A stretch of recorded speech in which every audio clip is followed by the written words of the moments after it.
woman across from me shifted in her chair, her fingers tracing the rim of her coffee cup as she spoke about her marriage. "He gives me everything I ask for," she said, her voice hollow. "He's present, attentive, emotionally available. So why do I feel like I'm suffocating?" Her question hung in the air like smoke from a dying fire. And in that moment, I understood we were about to traverse one of the most dangerous territories of human consciousness, the labyrinth of feminine desire that Freud dared to map over a century ago.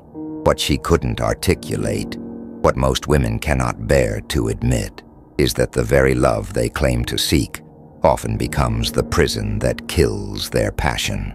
This isn't a failure of modern relationships or a symptom of our digital age. This is architecture, the fundamental structure of erotic energy that flows through polarity, through difference, through the unbearable tension between what we think we want and what our bodies actually crave. Freud called it the riddle of femininity, not because women are mysterious creatures beyond comprehension, but because society has constructed an elaborate theater where women must perform desires they don't actually feel while suppressing the hungers that truly animate them. The performance is so convincing that even the performers begin to believe their own lines, creating a psychological discord that manifests as hysteria, depression, or that peculiar modern malady, chronic dissatisfaction with perfectly good men. In his Vienna office, Freud witnessed hundreds of women unraveling, their carefully constructed facades cracking under the pressure of repressed truth. These weren't women suffering from mental illness in any conventional sense. They were women whose unconscious minds were staging elaborate rebellions against their conscious narratives. Their symptoms, fainting spells, mysterious numbness, selective mutism, weren't pathology, but meaning bleeding through the cracks of too perfect performances. The scandal wasn't that Freud listened to these women. The scandal was that he believed them. He believed their dreams of being ravished by unknown men, their fantasies of surrender, their secret arousal at scenarios their rational minds found repugnant. He saw that their illness was actually conflict, the war between their socially acceptable selves and their unconscious desires. And in doing so, he touched something so obscene, so metaphysically dangerous, that we're still running from it today. Because what Freud revealed, what women could not say then and still struggle to admit now, is that the feminine soul does not always want what it claims to want.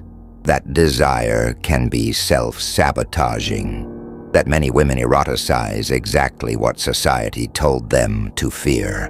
Masculine authority, emotional distance, the terrible beauty of being chosen by someone who doesn't need to choose them. This isn't about blame or judgment. This is about terror. The terror of discovering that you are not the author of your own yearning, that your deepest hungers operate according to laws you didn't write and cannot revoke. Modern psychology has tried to sanitize this revelation, to dress it up with empowerment slogans and trauma-informed explanations. But the raw core remains untouched. Many women are drawn to men who won't validate them, who don't center them, who provoke their polarity rather than mirror their emotions. The evidence is everywhere if you know how to look. Women on dating applications report greater arousal when faced with ambiguous male profiles, those who appear dominant but emotionally unavailable. This isn't dysfunction or internalized misogyny. This is structure, the eroticization of lack, the ancient tension between predator and prey that millennia of civilization have tamed but never erased. The feminine unconscious doesn't hunger for fairness. It hungers for charge, for the unbearable otherness of the masculine. Consider Elena, a woman who left her perfectly adequate boyfriend after 2 years. Her explanation haunts me. He never challenged me. He loved me too well. Behind her words lay a deeper truth she could barely articulate. She could not desire a man who positioned himself as her emotional servant, who dissolved his boundaries to accommodate her every feeling. Her body knew what her mind couldn't admit, that civilized masculinity, in its quest to become safe, had become unerotic. This is the paradox of our post-feminist era. Women are free to desire anything except difference. They're encouraged to want emotional transparency, endless nurturing, egalitarian romance, but their bodies tell a different story. Their bodies remember older hungers, deeper patterns, the charge that flows between poles rather than mirrors, and when they admit this even to themselves, they must cloak it in irony or shame. The architecture of feminine desire operates through what I call the defiance paradox. Women test men not to see if they'll comply, but to see if they won't. This isn't immaturity or manipulation. It's calibration, a way of measuring masculine polarity. In the dance of desire, the feminine tests to find the man who holds his frame, who does not fold under emotional heat, who refuses to become her reflection. Most men collapse at this threshold. They interpret emotional pressure as attack rather than invitation. They think they're being criticized when they're being invited into leadership. They mistake her intensity for instability rather than recognizing it as the force that could ignite their own dormant authority. And in their collapse, something ancient is violated. The woman doesn't just lose respect, she loses the very tension that made desire possible. This is why marriages implode despite therapy, why good men are left without explanation, why women cry in bathrooms after sex with men who adore them. Because something essential has been neutered in the name of emotional safety. The polarity has been flattened into neutrality, and neutrality, whatever its political virtues, is the death of erotic charge. The cycle repeats with mechanical precision. The woman chooses the safe man. He gives her everything. She grows restless. She creates drama. He apologizes. She resents him. He becomes even safer. She leaves. Freud would not be surprised. He saw the death drive in action long before it had a name. The compulsion to repeat, the unconscious need to sabotage pleasure in order to preserve desire. Because once you have what you want, you no longer want it. This is the boredom principle. Desire feeds on distance. The closer it gets, the more it decays. And for many women, this means the very love they claim to seek becomes the poison that kills attraction. They are not victims of this structure. They are its co-authors, shaped by early attachment patterns, repressed fantasies, and a culture that demands denial of their own complexity. The UCLA studies on female arousal revealed something that contradicted women's conscious narratives. Brain imaging showed more intense responses to images of high-status, emotionally distant men, even when the women claimed to prefer nice guys. The data doesn't lie. The unconscious doesn't care about social ideals. It cares about charge, about the symbolic power that flows through hierarchy and difference.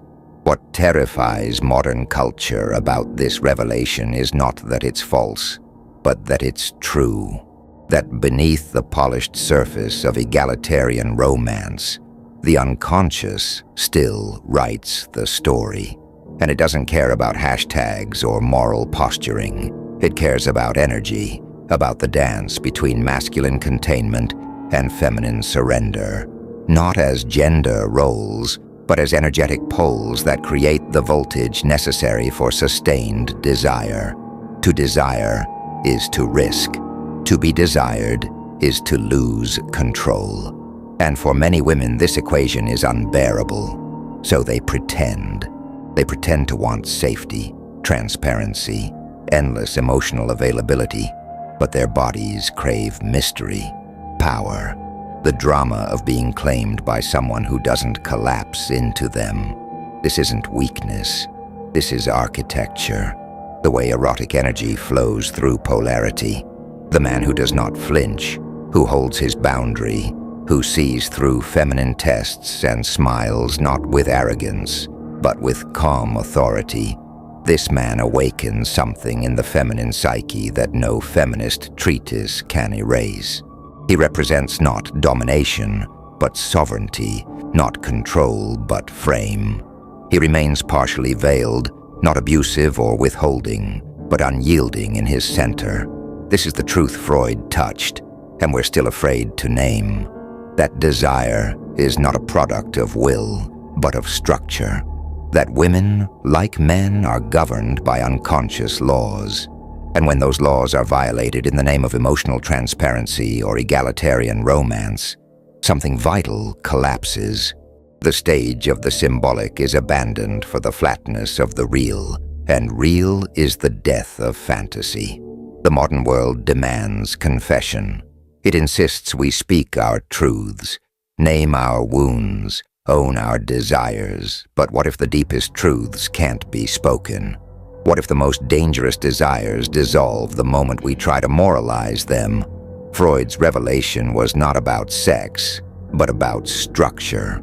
He showed that the unconscious is not a trash bin of repressed feelings, but a stage where masked players reenact ancient dramas. In those dramas, women are not passive victims, but directors, actresses, saboteurs. They are not innocent. They are powerful, but their power is not in domination. It's in seduction, in tension, in the unbearable ambiguity of not knowing whether they want to rule or be ruled.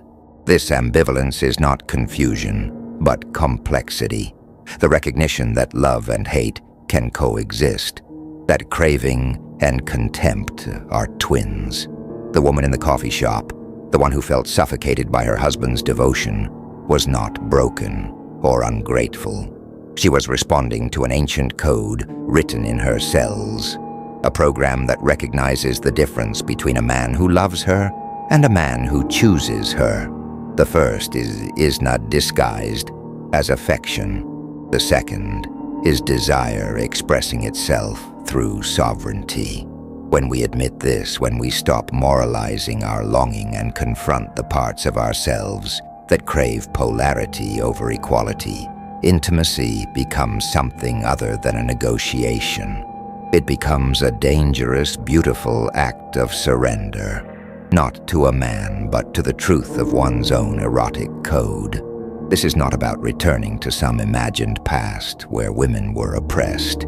This is about recognizing that the future of desire depends on our willingness to honor its actual structure, rather than the structure we wish it had. The velvet chair, the crossed arms, the darting eyes that opened this reflection, they tell us everything we need to know about the gap between what is spoken and what is felt. In that gap lives the truth Freud dared to illuminate, that we are not the authors of our own yearning, that our deepest hungers operate according to laws older than civilization, and that the price of ignoring those laws is not freedom, but the slow death of passion itself. This is the inheritance Freud left us, not a set of theories to be discarded, but a map of the territory where desire actually lives. To walk that territory requires courage, the courage to see ourselves as we are, rather than as we think we should be. Only then can we begin to understand why the woman who has everything still feels like she's suffocating, and why the answer to her suffering might lie not in getting more of what she thinks she wants, but in admitting what she's afraid to want at all.